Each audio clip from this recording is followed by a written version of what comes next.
네, 이런 경제 현안을 보다 쉽게 풀어보죠. 경제 읽기 시간입니다. 오늘도 다양한 경제 이슈들 김대호 경작 박사와 살펴보겠습니다. 안녕하십니까? 안녕하십니까? 네, 반갑습니다. 반갑습니다.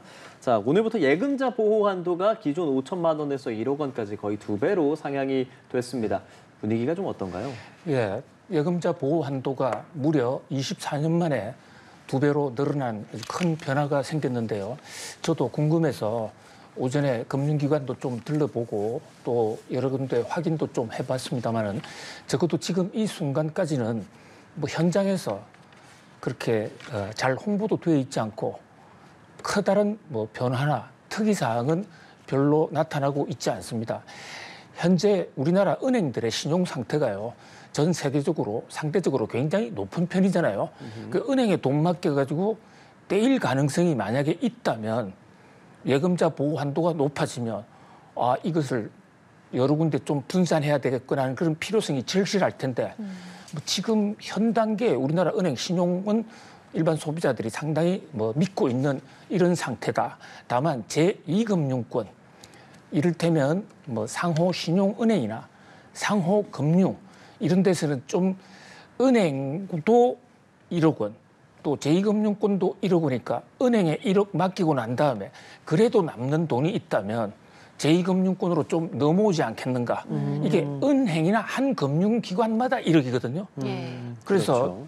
30억 원 있다 이런 사람들은 30군데 나누면 전부 다 보호를 받을 수가 있습니다.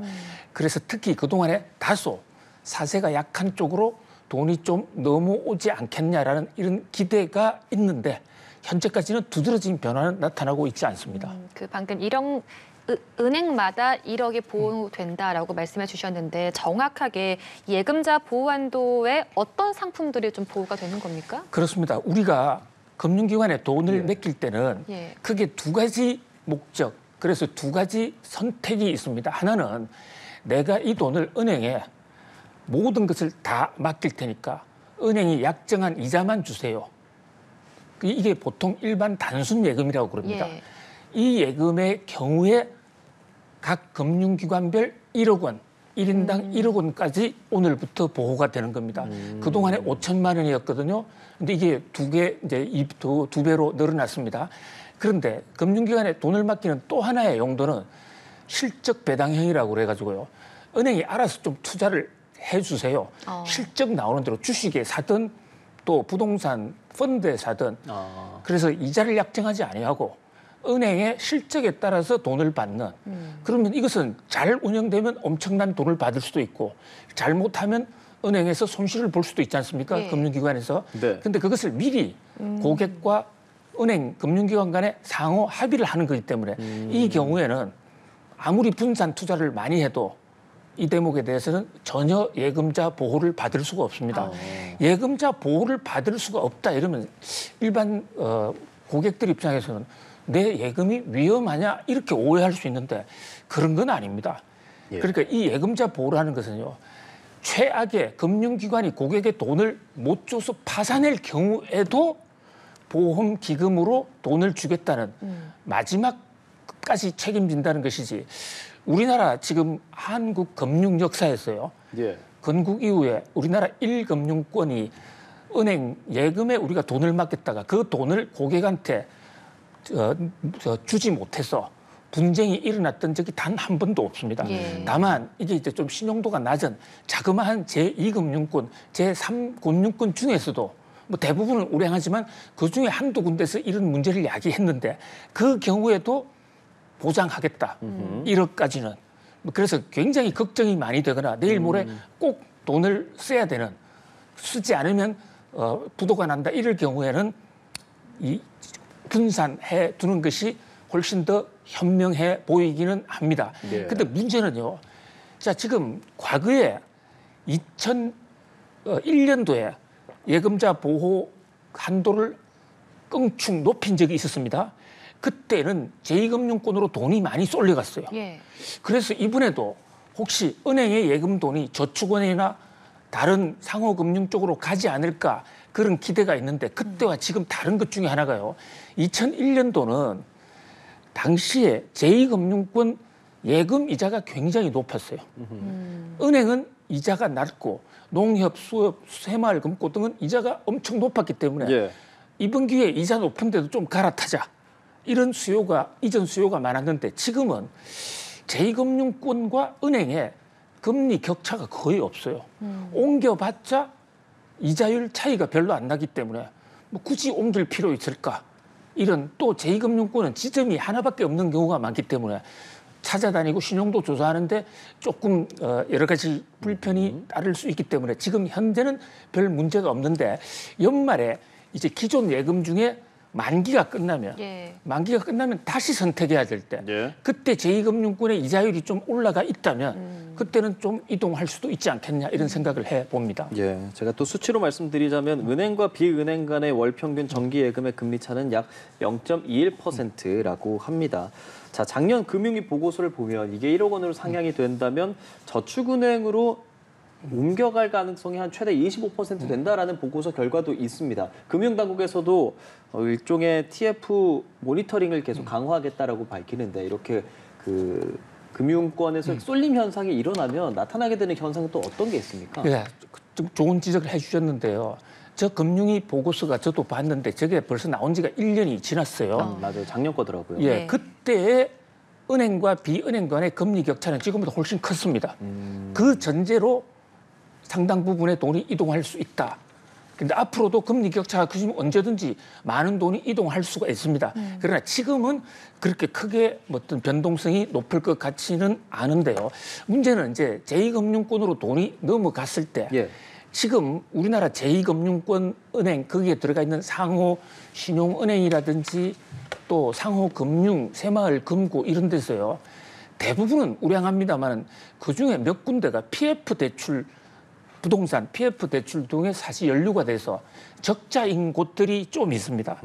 그렇게 되면 1억 원까지는 예금이 보장되기 때문에 일반 소비자들 입장에서는 안심하고 1억 원까지는 그 정부의 라이선스를 받은 금융기관에 분산 투자해도 돈을 못 받을 가능성은 제로입니다. 그런데 문제는 현재 좀 골마 있는 제2금융권이 저 돈을 받아서 정상적으로 잘 쓰면 좋은데 저게 PF 대출 수리를 한다든지 또는 여전히 악성 어떤 대출로 전환이 돼버리면 국가 전체적으로는 부실 규모가 더 커질 수가 있거든요. 그래서 일부 이제 그 은행에서 제2금융권으로 넘어간 돈 중에서 제2금융권이 잘못 운영하면 부실이 되고 그 부실의 결과는 결국 정부 예산이나 보험 기금이 더 많아질 테니까 국가 부담이 될 수가 있거든요. 그래서 금융당국 입장에서는 최악의 시나리오 플랜 A, 플랜 B까지 다 세워서 이 제1금융권 돈이 제2금융권으로 많이 넘어갔을 때 그 돈이 건전하게 잘 운영될 수 있도록 이번 기회에 제2금융권에 대한 관리감독 체계도 좀 더 스마트하게 과학적으로 또 선제적으로 좀 더 생산성을 높일 필요가 있겠습니다. 지금 산업부가 8월 스투립 동향을 발표했습니다. 8월에 스투립도 올라서 석 달 연속 플러스 행진인데 지금 대미 수출은 12% 떨어졌거든요. 전반적으로 이런 수치들 어떻게 보셨어요? 예, 저희 같은 이코노미스트는요. 매달 1일이 되면 수출의 촉각을 곤두세웁니다. 달마다 그 전날까지 있었던 통관 실적 수출입 통계가 그 다음 달 첫날 나오거든요. 근데 지금은 트럼프 관세 폭탄 때문에 야 이거 우리나라 수출 큰일 나는 거 아니냐 하는 그런 공포가 좀 있잖아요. 그런 상태이기 때문에 특히 주목해서 봤는데 오늘 아침 가슴을 좀 쓸어 내렸습니다. 왜냐하면 당초 일부 예측과는 달리 일단 플러스로 나타났거든요. 줄지 않았다는 것만으로도 일단 감사한 일입니다. 8월 수출이 584억 달러 해서 1.3% 증가했고 3개월 연속 플러스였습니다. 뭐 우리 어려운 국제 여건 속에서도 우리 산업 현장의 일꾼들, 우리 기업들 정말 선전한 것으로 감사를 드리고 싶은데요. 그런데 내막을 좀 들여다보면 그렇게 지금 안도할 또 분위기도 아니에요. 왜냐하면 전체 금액이 살짝 1% 내외 늘어났지만 반도체 하나가 집중적으로 늘었거든요. 반도체 빼면 나머지는 상당히 많이 줄었습니다. 그래서 반도체 착시 현상이 있을 수가 있다. 자, 그다음에 또 하나 미국에 대한 수출은 역시 12%나 뚝 떨어졌는데 우리요 미국에 대한 관세가 8월 7일부터 이제 시작됐지 않습니까? 예.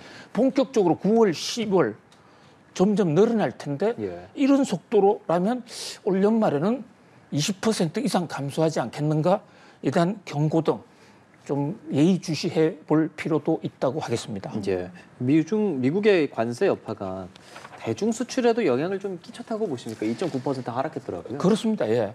왜냐하면 중국이 미국에 수출하는 부분의 상당 부분은 한국에서 반도체라든지 또 원자재 같은 거 사가는 경우가 많은데 중국의 미국 수출이 줄어들었으니까 중국 입장에서 우리나라 물건을 사가고자 하는 수요 이게 감소할 수밖에 없는 것 아닙니까? 미국 수출은 12% 줄었는데 중국 수출은 2.9% 줄어들었으니까 예. 미국보다는 좀 덜 줄어들었습니다만은 이제 전 세계가 그 트럼프 관세 충격에 조금씩 노출되고 있는 거 아닌가. 근데 여기서 중요한 것은 반도체인데요. 우리나라가 원래 반도체 공화국이고 다른 수출이 좀 안 돼도 반도체가 잘 되면 예. 충분히 버틸 수 있고 수출이 오히려 늘어날 수도 있거든요. 그런데 반도체는 그럼 왜 늘어났느냐? 이 대목을 좀 볼 필요가 있습니다. 자, 우선 반도체는 전 세계적으로 현재 그 인공지능 산업 등에 의해서 좀 수요가 늘어나고 가격이 올라가는 측면이 있습니다. 그렇죠. 이 대목이 계속 진행된다면 우리로서는 뭐 호재죠. 그런데 반도체 관세, 품목별 관세 지금 예고되어 있는데 이거 시작도 안 됐거든요. 최고 300%까지 때린다는 거 아닙니까? 그러니까 보통 관세를 때린다 하면 그 앞두고 관세를 때렸을 경우에 가격이 올라가니까 그 전에 미리 사는 그런 수요가 있단 말이죠. 그렇기 때문에 착시나 좀 과대평가됐을 수가 있다. 그래서 앞으로 트럼프 대통령이 정말로 관세, 반도체에도 품목별 관세 때리면 그때 상황이 과연 지금과 같은 반도체 수출 호조가 이어질 것이냐.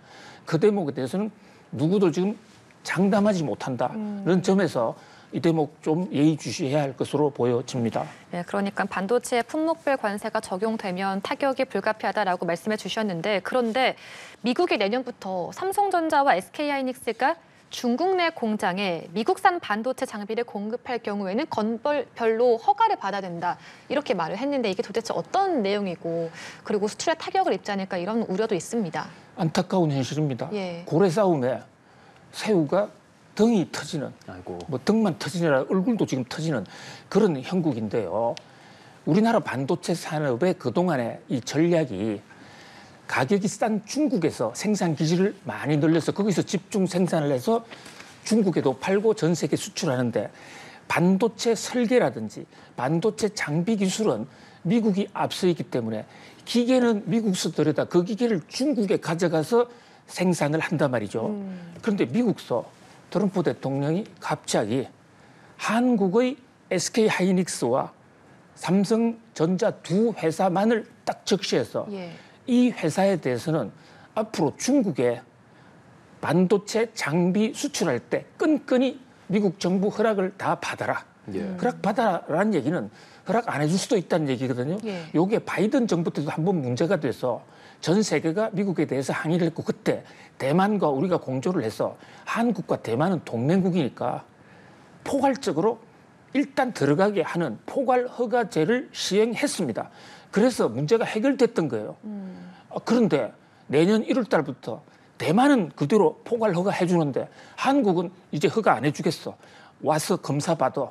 이렇게 이제 칼을 날렸는데요. 이 반도체가 라이프 사이클, 기술 개발 속도가 굉장히 짧고 빨라요. 그러니까 반도체 장비도 새로운 게 계속 들어가야 되거든요. 중국의 공장이 아무리 있다 하더라도 미국의 반도체 첨단 기계가 안 들어가면 그 생산해내는 반도체가 등급이 떨어지기 때문에 팔 수가 없는데 지금 당장은 문제가 아닙니다. 이게 한 몇 개월, 한 1년 정도는 견딜 수가 있으니까요.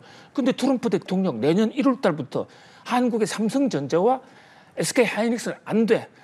그런데 우리가요. 삼성과 SK 같은 경우에 중국 공장의 생산 비중이 40%가 넘어갑니다. 그러니까 오늘 반도체 주가도 상당히 많이 떨어졌거든요. 예. 트럼프의 노림수는 결국 한국을 급박해서 빨리 삼성, SK 하이닉스 미국의 공장 지어 뭐 그런 원격 어떤 이 견제구로 보이고 또 중국과의 무역 협상을 앞두고 중국을 직접 치지 못하니까 외곽을 때리는 한국을 때리면 중국이 아픈 지금 그 구조가 반도체에서 형성이 되어 있거든요. 그런 다목적 포석으로 보여집니다. 다만 우리는 그럼 어떻게 좀 대응을 해야겠습니까? 짧게 좀 부탁드릴게요. 예, 우리 입장에서는 뭐 결국은 양쪽 외교를 다 잘 해나가야 되는 입장이고 보다 중장기적으로는 우리가 반도체 장비, 설계 기술도 미국에 의존하지 않는 또 중국에도 너무 공급망을 의존하는 거 이거 좀 다변화할 필요가 있다 이렇게 보여집니다. 알겠습니다. 오늘 경제 이슈들 김대호 경제학 박사와 살펴봤습니다. 고맙습니다. 잘 들었습니다. 감사합니다.